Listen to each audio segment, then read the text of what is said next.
네, 안녕하세요. 저는 지적장애인 아들을 키우는 엄마, 글 쓰는 엄마 류승현이라고 합니다.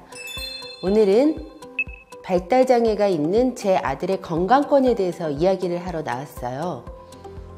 제 아들은 올해 12살, 초등학교 5학년 올라갔고요. 태어나는 순간 숨을 쉬지 못했어요. 뇌출혈 등등등 뇌손상을 입어서 그 후유증으로 지금 발달장애인이 되었습니다.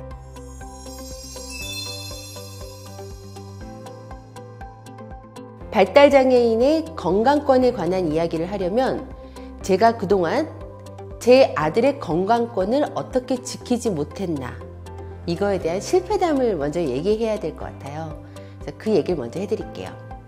제 아들은 태어나는 순간 숨을 쉬지 못해서 뇌손상을 입었고요. 그 과정에서 어떤 후유증이 남아서 지적장애가 왔습니다. 지금은 장애 등급제가 폐지됐지만 그 이전에는 지적장애 2등급에 가진 아이였고요. 2등급 정도 되다 보니까 지금 12살이지만 아직 말을 한마디도 못해요. 그리고 화장실 가고 밥 먹고 옷 갈아입고 이 모든 것에서 어른들의 손길이 필요합니다. 저는 이 아이를 낳고서 키우는데 뭔가 이상해요. 너무 느려요. 그러다 보니까 13개월서부터 아이 생후 13개월서부터 치료실에 데리고 다니기 시작했어요. 그 당시에는 아이가 발달장애라는 생각은 하나도 하지 못했고 단순히 발달 지연이 있을 것이다. 요새 느린 아이들 오죽 많아요. 그러니까 좀 느린 아이 열심히 치료시켜서 얼른 따라잡자. 생후 13개월이면 아직 젖도 안 떼고 기저귀 차고 있을 때거든요. 그 어린아이를 이렇게 포대기에다가 이렇게 안고 택시 안에서 젖 목욕하고 기저귀 갈면서 작업치료 집어넣고 물리치료 집어넣고, 근데 그 시기에만 치료를 했다면 다행이게요. 그때부터 시작된 치료실 전쟁이 12살인 지금까지도 이어지고 있어요. 이게 무슨 뜻이냐면요, 제 아들이 발달이 느리기 때문에 엄마인 저는 어떻게든 이 아이를 치료시켜서 좋아지게 해야지, 비장애인들 또는 정상적인 발달 속도로 자라가는 아이들, 이 아이들하고 똑같아지게 해야지 라는 마음에 제가 할 수 있는 모든 치료를 다 한 거예요. 작업치료, 물리치료, 언어치료, 놀이치료, 심리치료, 또 뭐가 있을까요? 심리, 운동, 특수체육, 음악치료 얘기했나요? 감각통합. 이 모든 치료실마다 전부 다 대기를 걸어놓고 오래 기다려야 되는 데는 4, 5년씩도 기다려서 순서가 오면은 어떻게든 열심히 아이를 치료를 시켰어요. 그러다 보니까 아들의 인생이라는 것이 생후 13개월서부터 아들이 보는 세상은 아침에 눈 뜨고 일어나면 밥 먹고 준비를 한 다음에 치료실을 가요. 이 치료실 갔다 저 치료실 갔다 또 저 치료실 갔다, 그리고 집에 와서 씻고 마무리하고 잡니다. 다음날 눈 뜨면 또 똑같은 삶이 이어져요. 하루 종일 치료. 근데 엄마인 제가 무슨 생각에서 그렇게 했을까요? 아들을 구박하려고? 아니죠.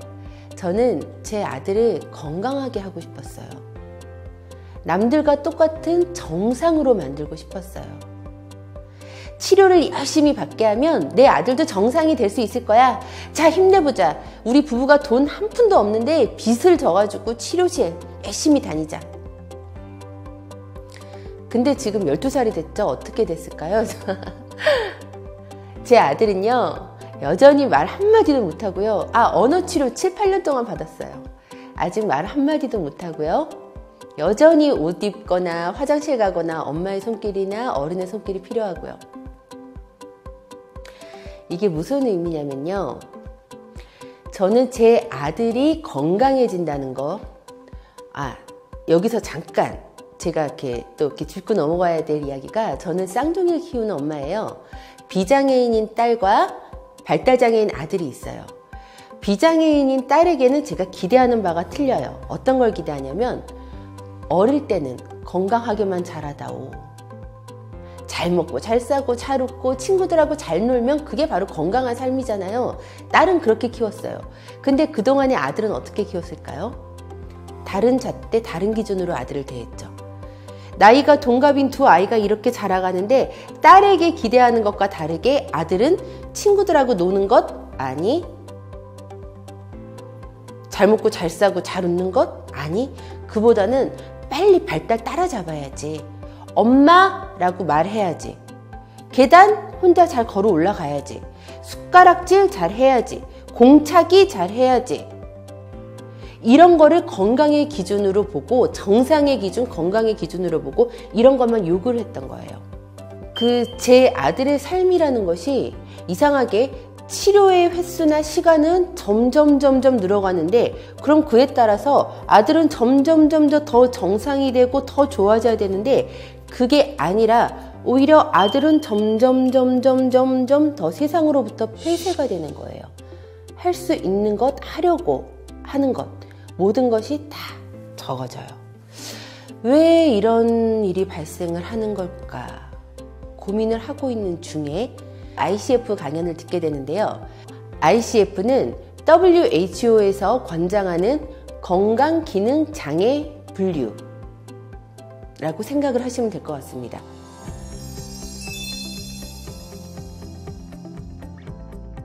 우리나라에서는 저희 아들의 장애 정도, 신체적인 장애 정도를 가지고 장애 등급을 매기거나 장애인이다 아니다 이런 걸 측정을 하는데, 이 ICF에 따르면 한 사람의 건강이라는 것은 신체 기능만이 아니라 신체 기능, 개인 요소, 환경 요소, 참여 활동 5개가 조화롭게 통합을 이루었을 때 한 사람이 건강한 삶을 살고 있다고 말할 수 있다는 거예요. 제가 그 이야기를 듣고 깜짝 놀랐어요. 왜냐하면 기존에 제가 저희 아들을 건강하게, 그러니까 남들처럼 정상적인 삶을 살게 해야겠다라고 마음을 먹었을 때는 신체 기능에만 매몰돼 있었던 거예요. 치료를 많이 시키면 어떻게든 기능이 좋아져서 얘는 건강한 정상적인 삶을 살게 되겠지라고 생각을 했는데, 이게 함정이었던 거예요.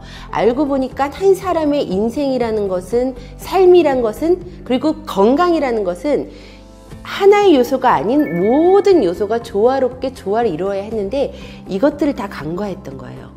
치료실에만 주고받았던, 치료실만 데리고 다녔던 삶에서 이 아이를 꺼내와요.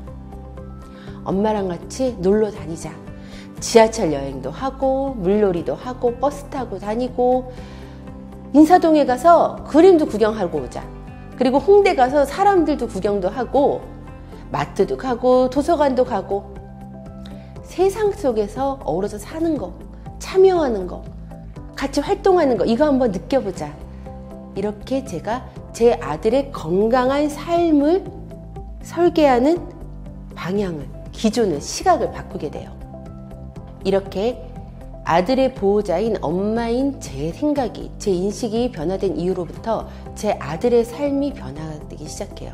이제 세상 속에서 관계, 너와 나의 관계 속에서 활동하고 참여하며 사는데 보다 더 큰 비중을 두게 되죠. 근데 그렇게 살다 보니까 아들의 인생만 바뀌는 게 아니라 우리 가족 모두의 인생이 바뀌어요. 제가 아들의 치료실만 데리고 다닐 때 방치했던 제 딸, 비장의 딸, 그리고 당신은 어른이니까 혼자서 잘할 수 있잖아, 정말 내버려뒀던 저희 남편, 우리 모두 가정이 바뀌어요. 그리고 제가 또 하나 아주 중요한 사실을 알게 돼요. 제가 아까 처음서부터 계속 했던 말이 정상이라는 말을 했죠. 근데 이게 바로 저의 가장 큰 실수였어요. 정상이 뭔데요? 제 아들이 비정상인가요? 아니에요. 알고 보니까 아들을 열심히 치료시켜서 이 아들에게 정상에 가까운 삶을 살게 해주겠다라는 이 마음, 이 숭고하고 희생을 마다하는 이 엄마의 마음 속에는 장애란 것을 비정상적인 상태에다 놓고 비정상적인 상태를 어떻게든 정상으로 만들고야 말겠다는 그 장애 혐오의 시각이 저에게 숨어 있었던 거예요.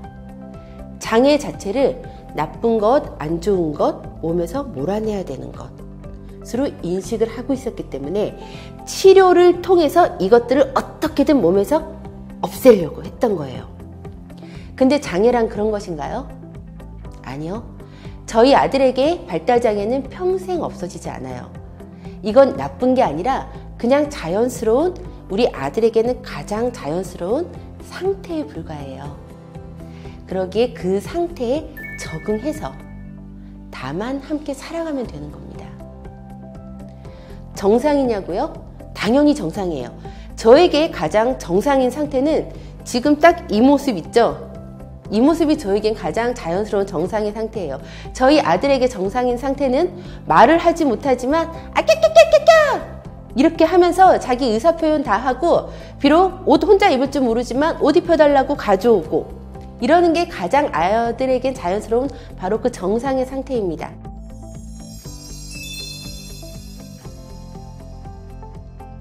지금 발달장애인의 건강권에 대해서 얘기를 제가 오늘 시작을 했는데요. 사실 발달장애인의 건강권을 뒷받침하기 위해서는 의료적인 지원이라든가 의료 접근성을 용이하게 하기 위해서 장애인 주치 제도부터 시작해서 안과나 치과가 좀 더 많아져야 되는 거, 안과나 치과, 장애인 전문 안과나 치과가 더 많아져야 되는 거, 그리고 생활체육시설과의 연계, 그 만성질환 관리에 대한 어떤 인력들의 서로 간의 상호작용, 이런 것들이 굉장히 제도적인 뒷받침들이 많이 돼야 되는 게 당연해요. 사실 그런 얘기만으로도 굉장히 오랜 시간 얘기를 할 수 있는데, 무엇보다 중요한 것은 그런 모든 제도적인 뒷받침들이 되어 갈 때 이 제도적인 뒷받침을 하는 이 제도를 만든 자들의 시각이 치료적인 관점으로 접근을 하느냐, 아니면 삶, 그들의 삶을 존중하고 그 자체로 지원하는 방향으로 가느냐, 그거에 따라서 이런 제도적인 것들이 어느 방향으로 갈지가 나누어지고 결정이 되더라고요.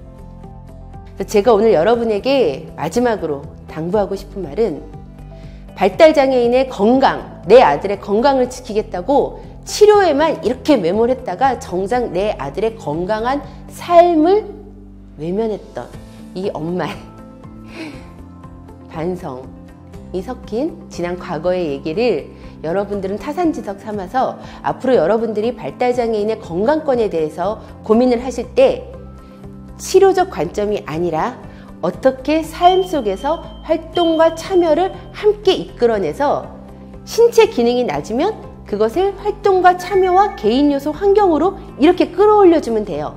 그럼 우리는 얼마든지 건강한 삶을 살 수 있어요. 이 부분에 대한 인식을 꼭 놓치지 말고 고민해 주시기를 제가 정말 깊이 부탁드리겠습니다. 네, 오늘 말씀 들어주셔서 감사합니다.